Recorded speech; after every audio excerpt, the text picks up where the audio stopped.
Hi everyone, I'm Nicolai Tangen, the CEO of the Norwegian Sovereign Wealth Fund, and today I'm here with Ruchir Sharma, one of the most respected voices in global economics and also the chair of Rockefeller International. Now, earlier this year he published his book, really good, What Went Wrong with Capitalism, and that's what we're going to talk about today. So Ruchir, warm welcome. Thank you for having me. So let's kick off with budget deficits. Why are budget deficits a problem? Well, firstly, that budget deficits have apparently not been a problem for the last 50 years or so, because if you look at the pattern, let's take America as an example. It's in its 300 years or so of existence. In the first 250 years, America did not run a budget deficit except when there was an outright recession or there was like a war going on. The norm was to balance the books or to run even surpluses. Then from the 1970s, that began to change. Why? And I think that, like in terms of that, the habit, then some people trace it to the fact that you had the end of the gold standard, so the discipline went away. And then this culture sort of crept in, which is that you can run budget deficits and there are no consequences to it. And for the last 50 years, I think that America has run a budget surplus for only 5 of the last 50 years. Otherwise, it's been a deficit practically every year. So when will it become a problem? I think that we are now getting to that point. And I have a couple of reasons for that. One, that historically, America's budget deficits were still, I'd say, within the realm of other nations. So like in the for the last 20 years or so, the budget deficit averaged around 2-3% of GDP, and most other developed countries were running similar budget deficits. Now, in the last 3 to 4 years, the average budget deficit that America is running has gone up to 6% of GDP. And if the projections are right next year, that let's say the tax cuts are extended, and so the budget deficit in America will get to 7% of GDP. Why is it a problem? It's a problem just because of the fact that now we're getting to levels where we are borrowing so much that the auction sizes are also going to become much larger now. And the market's ability to absorb all this, I think at some point is going to come into question.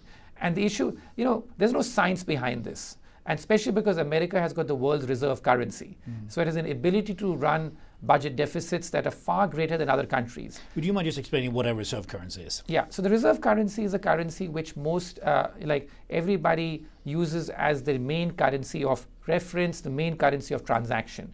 The world in the last 600-700 years has always had one predominant currency that is used in transactions around the world. Last 100 years, it's been the dollar. Before that, it used to be the pound sterling. Before that, the French franc. And then before that, the Spanish and the Portuguese and the Dutch currencies. And if you are the reserve currency, can you have as much budget deficit as you want? For a while, yes. But eventually, remember that the reserve currency is not a permanent status. It's a long-term status, but not a permanent status. The average time that a country has been able to have the world's reserve currency has been about 100 years or so. Every 100 years, the world's reserve currency tends to change. What will make it change? When that empire becomes too indebted, it becomes too extended, and the world's trust in using that currency as a reference declines. And I think that with America, we are now getting to that point where this has become a bit ridiculous, where America thinks that they can run whatever budget deficit they want, and the rest of the world will keep funding it and financing it. And what causes these tipping points? What is it that can make it a tipping point? Well, often it's not a tipping point. It is the fact that it gradually happens over time. But it generally is, when the investors, the bond market, they begin to say enough is enough. We saw that with UK and sterling in the 1950s, 60s, and finally they had a big crisis in the 1970s. And before that, we saw that with the French currency. So we're not seeing it in the States now. Yeah, there is no sign of it now, at least explicitly. There are other issues I address in the book as to what are the consequences of the government action which are leading to lower productivity growth and which are undermining economic growth. Well, what are the things that could cause a moment where investors just decide, listen, we want to have a much higher price to lend money to a country? Right. So I think that generally when the interest expenses become very high, that a lot of the budget now goes to just paying off your interest expenses. And the price of money has also changed. Remember that for the last 20 years or so, when you had virtually zero interest rates, it was much easier to fund these budget deficits. Yeah. Now we have moved to an era where interest rates are far higher. And the bond markets in other parts of the world with other countries are beginning to express their concern. We saw that in UK, if you remember, in 2022, what was referred to back then famously as the Liz Truss moment, when she tried to expand the budget deficit by cutting taxes and the market revolted. We're seeing that this year as well in countries such as France, where the budget deficit is now at 6% of GDP, and the French government is now being forced to address it in some way. And this is a playbook we have seen in so many emerging markets, from Brazil to Turkey to so many other emerging markets, frontier markets, where the bond market has said, listen, this has gone far too much. We can't do this.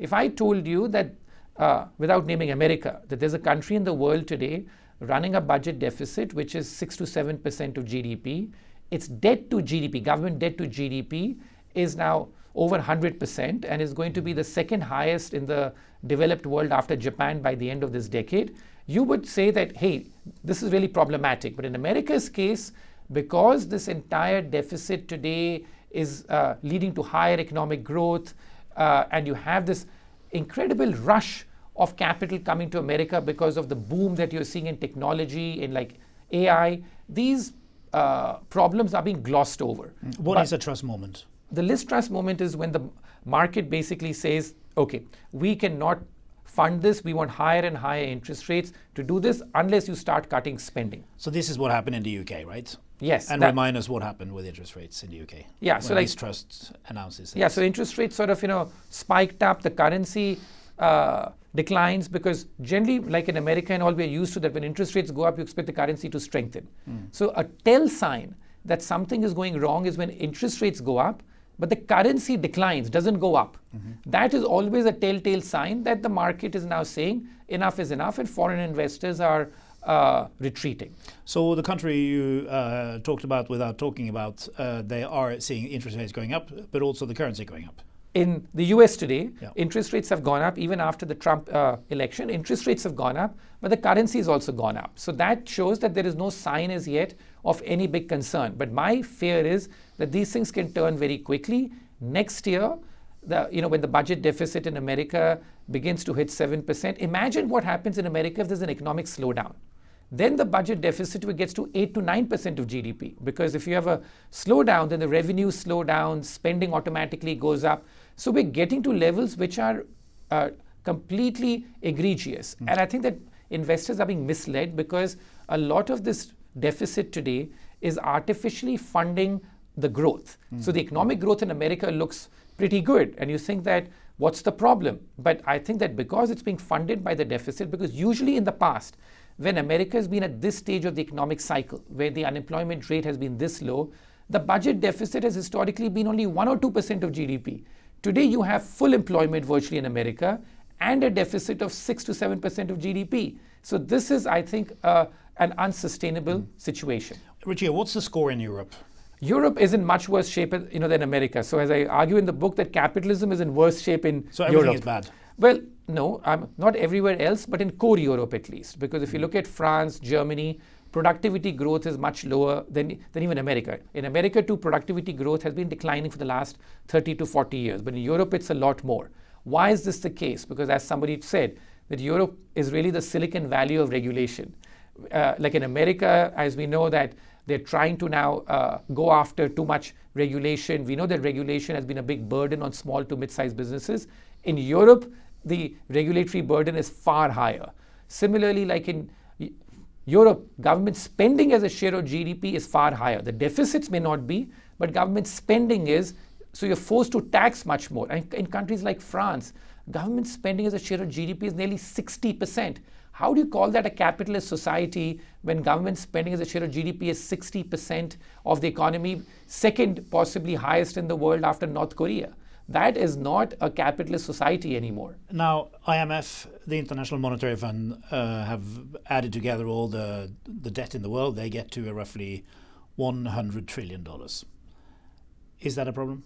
Well, I think that just looking at the total debt levels is not like the issue for me, because in fact, I've done a lot of work on this. That when is debt a problem? And here's what I found, and something I've written about in my previous books, that typically it's not the level of debt which matters, but it's the pace of acceleration. because if you extend too much debt over a short span of time, often end up making bad loans. And so the typical sequence which happens is that the private sector makes those mistakes, which is that you see a big lending boom which takes place, which is what we saw in America and in Europe in the 2000s. It was mainly into the housing markets. And then because if the pace of growth is very sharp over a 5-year time horizon, you end up making lots of bad loans, and then you end up having a problem. And the government debt typically increases after the country has hit a crisis point or the problem. Then the government increases its debt to bail out the private sector. That's been the usual sequence of events. This time what's happening currently is that the private sector has not increased debt that much. In places like America, if you look at the households, even the corporate sector, the increase in debt has not been that much. But this time the unusual thing has been that the government, which is supposed to be the lender of last resort, that is where the debt has gone up exponentially. And so now the problem is that if you get in trouble where the government debt becomes an issue, you have no lender of last resort left because the government was supposed to be the lender of last resort, and that's where the debt has gone up. Now, you have some bold perspectives on capitalism in your book. Is that something that's been kind of brewing in your mind for a long time, or was it a particular moment there where it triggered it? Well, I think that, I've been a writer for a long period of time. I've been writing since the age of 17. So these are thoughts which keep building over time, and the book is a accumulation of that thought process. But I would say that for me, the moment was during the pandemic. That during the pandemic, when I saw what governments did, which is that to shut everything down, and then to say that we will just give massive amounts of stimulus, and you can sit home and in terms of it, it does not matter. And then that stimulus is what led to this huge amount of asset price inflation, where in 2020, the number of new billionaires which were minted by people sitting at home was incredible because stock markets went up, asset prices went up. That's when the real thought came up. What's gone wrong with capitalism? That this is not how it's supposed to function, where you give people free money, and especially the rich and the privileged sitting home, earning more than $100,000 a day are getting checks or tax credits. That's not how capitalism is supposed to function. What's the biggest difference between how it's supposed to function and how you believe it's functioning now? Right. So one thing I believe is the fact that, as someone put it very succinctly, which is that capitalism without bankruptcy is like Christianity without hell. Which is the fact that if you have capitalism, then you have to accept risk as well. Mm-hmm. You cannot have a system like you have today where risk has been socialized, where the governments are telling you on the upside you can make as much money as you want. Fine, we will tax it, when we have to, but you can make all the money. On the downside, we are here to protect you. So this is what you call the bailout culture. That's right. So, okay. Tell us about it. When did this start? This is relatively new, Nicolai, because if you look at even America, right up until the 1970s, America believed that private sector companies are not meant to be bailed out.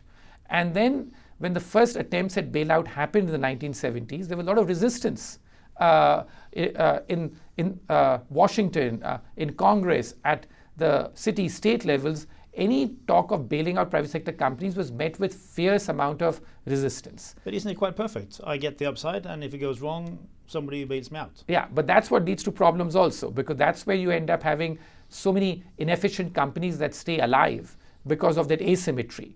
And then it prevents new companies from entering, it prevents new entrants from entering the system. And I think that that's what really happened, that in 1984 was a landmark moment, because that was the first major bailout of a financial institution in America. That was the Continental Illinois Bank. And once that happened, then every time there's been any problem in the financial system, the government's been there to bail out. And the most ridiculous situation was last year, where you had the Silicon Valley Bank bailout, which is that it was a mid-sized bank of relatively rich depositors, and the depositors were all bailed out. And so now you have the implicit assumption that at any bank, if you put money, the government's there to protect your deposit. So originally this was called a Greenspan put, right? Because he was a central banker when it happens the first time. But what are the implications of this happening again? Yes, the Greenspan put's a bit different. So we spoke about the bailout culture of Continental Illinois. The Greenspan put was also very significant. And this is the irony of it. We associate the 1980s with this golden era of free markets and capitalism being unleashed by Reagan and Thatcher and stuff. That's the popular image. And yet, a couple of landmark moments which totally distorted capitalism happened in the 1980s. We spoke about the bailout of continental Illinois in 1984, which was a landmark as the first major bailout of a financial institution in post-World War II history. And then in 1987, for the first time, when the stock market crashed, the central bank explicitly cut interest rates and intervened to prop up the stock market. And that created this feeling of a Greenspan put, which is that once again, on the upside, the policymakers say, we don't know how to predict bubbles or when markets become too expensive, so we'll do nothing about it. On the downside, if something happens, we are here to clean up the mess. So you say that we become addictive to this type of help, support, bailouts, right? Yeah. Now, how do you wean markets off it? Well, it's very difficult, but I'd say that in terms of, that's what I said, that for any incoming president or something, it's to make it very clear that we do not believe in a bailout culture. And how do you show that? By letting something go bust? No, by saying it preventively before in good times. Because once you have a crisis, it becomes very difficult. Because once you have a crisis, then everyone's scrambling to find a solution. But if you make it clear at the outset that this is not the culture we believe in, and remember, this is what I find like the great irony of it, that usually we say populism and economic populism is bad economics. That populism is supposed to be spending, giveaways and stuff like that. But here is one populist measure which I think is good economics if you say no bailouts, because bailouts, remember, are very unpopular with the average person. The 2008 bailouts, you can argue that they were required of the banking system. They were very unpopular with the average American. Because they saw their small community banks fail, and yet they saw these large banks getting bailouts. And that, I think, sowed the seeds for so much of the anti-establishment feeling, the anger that we have today. So I think that that's one of the solutions out here. But there are a whole bunch of solutions that I offer in the book as to what can be done to try and correct this system where the average American or the average person in Western societies feels that the economic system is not working for them. First step is to recognize this. What I find shocking even in America is that, like in terms of the number of people who are in denial to say, the economy is doing fine, we're growing at 2.5%. What's the problem in terms of that? No, we're growing at 2.5%, but that's at the headline level. Look beneath the hood. The number of people who are dissatisfied with the economic system is staggering. There are 70% of Americans say they want the economic system to be torn down, and the country is moving in the wrong economic direction. I think that was a very important factor even in this election, and a very important reason why in the last 3 elections, for example, here in the US, the incumbent party in the White House has lost the election. That's never happened before, or at least not happened before in the last 100, 150 years that I know of. You say that capitalism in Europe is dysfunctional. What do you mean by that? Like in Europe, as I said, that if we talk about problems in America of over-regulation, over-spending, and too much of a welfarist society, then in Europe, those problems are even greater. And you think America is going in the same direction? Exactly. So that's what's happening, which is if you look at welfare spending as a share of GDP, America is very quickly catching up with Europe now. And I'm talking about core Europe. As I say, like in Europe also, we have to make distinctions, that there is core Europe, which is the France, Germanys of the world. But then there are some good examples in Europe too. One of the countries I speak about are countries like Switzerland, where I say that here, like it's the richest country in the world. It is among the 20 largest economies, and they seem to get the balance much correct in terms of their spending as a share of GDP. There is no utopian nation, but they get the balance correct. On the other hand, and you know this even in places like Scandinavia and stuff, that places like Sweden and all that when they became very overextended in the 1990s and they faced a crisis, even they were forced to pull back. Their government spending as a share of GDP had reached 70% and stuff in the early 1990s, and they reached a crisis. And then the good thing is that these countries are much more fiscally disciplined today compared to, let's say, America. So do you think the countries in Europe will start to pull back on government spending? Well, I'm not sure they're going to start to pull back, but like on government spending, because very few do it until they face a crisis. What do you think will cause the crisis? The bond market. That when the bond market revolts, we saw that in UK, and we're seeing some signs of that in France this year. So I think that the only way is when the market says enough is enough. We cannot fund these deficits. We can't fund this spending anymore. And in emerging markets, I've seen that all the time, which is that that the markets say we just can't fund this. It happened to Greece too. In fact, the poster child of an economic turnaround story in Europe has been Greece. That Absolutely. Greece, at this time last decade, we were all worried sick about Greece and the crisis in Greece. They were forced to cut back, but they faced a crisis. The problem is, if you don't face a crisis, then you can keep on extending and pretending. That's what Japan has done. That's what Italy has done. So it's almost sometimes better to have a crisis to force change, because then the society, the people understand the reason for cutting back and for change. If you don't have an outright crisis, even if the problem is insidious in nature, there is no incentive to cut it back. And I think that that's where we stand today with many Western societies. With the increased public sector activity in many countries, what are the implications for productivity in those countries? Well, as I said, that if you look at productivity growth, and this is the great paradox, right, which is that productivity growth in the last 30 to 40 years has been declining, even though we've had some incredible technology booms through it. And so I think that the only way that you can explain it is that because you've had this increased role of government in the last 30 to 40 years, because productivity growth should be going up on the back of the tech boom.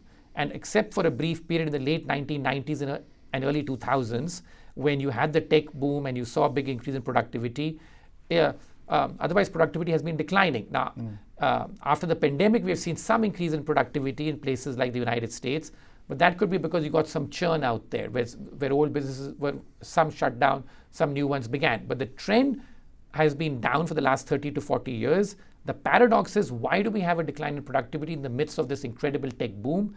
And the only explanation that I can find over this time is the fact that the role of the government has increased a lot. It has distorted capitalism, that if risk is being socialized, then you will have a lot of deadwood float up in the system. And one of the big themes I speak about as well in the book as well is the concept of zombie companies. And I think this is fascinating, which is that this term zombie companies first became popular in Japan in the 1990s and if you read the Western press then, of even the American press and stuff, they would almost be scornful that these zombie companies, which are defined as companies that don't even make enough profit to cover their interest expenses for 3 years in a row, that these companies exist in places like Japan. It's not in like America, they don't exist. Now in the 1990s, zombie companies were roughly 2% of the total amount of listed companies in places like America. Today, by some estimates such as the BIS, the number of zombie companies is close to 20% of the total number of listed companies in places like America. Why has that happened? That's because you've kept so much deadwood alive in the system because of easy money, bailouts, and if you have so many zombie companies, it only stands to reason that it'll be much more inefficient now. So if you could make some changes to put capitalism on a better path, what would you do?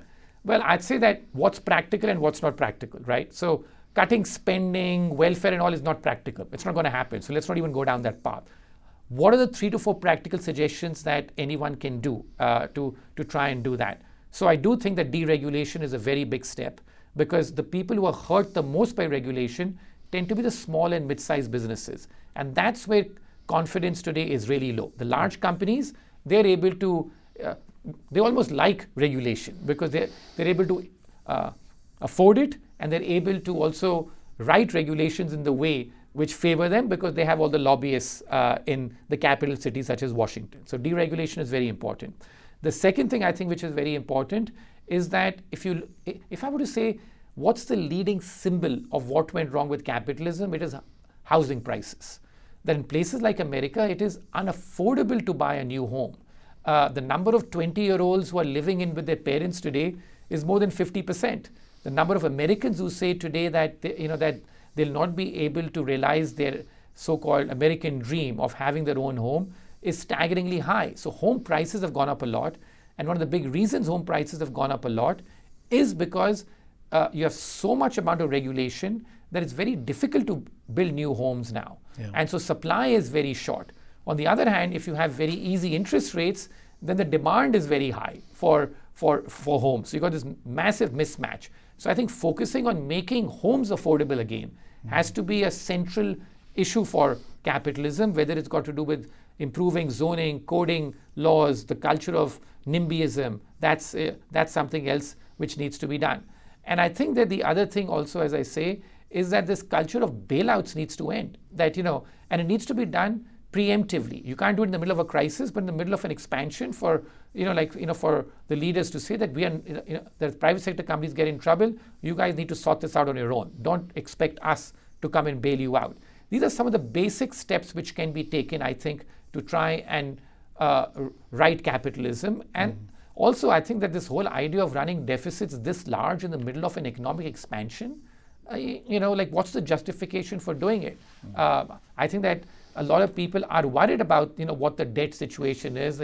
The younger people, it leads to greater intergenerational tension. They think that they're going to be left with all this debt to try and service at some point in time. So I think these are some of the basic steps which need to be taken to right capitalism. Ruchir, this has been great. Just an example of why it is so incredibly interesting to live today and to read the papers every day, see what's going on in the economy, and wow, times have just never been more interesting. Big thanks. Thanks, Nicolai. I enjoyed the conversation.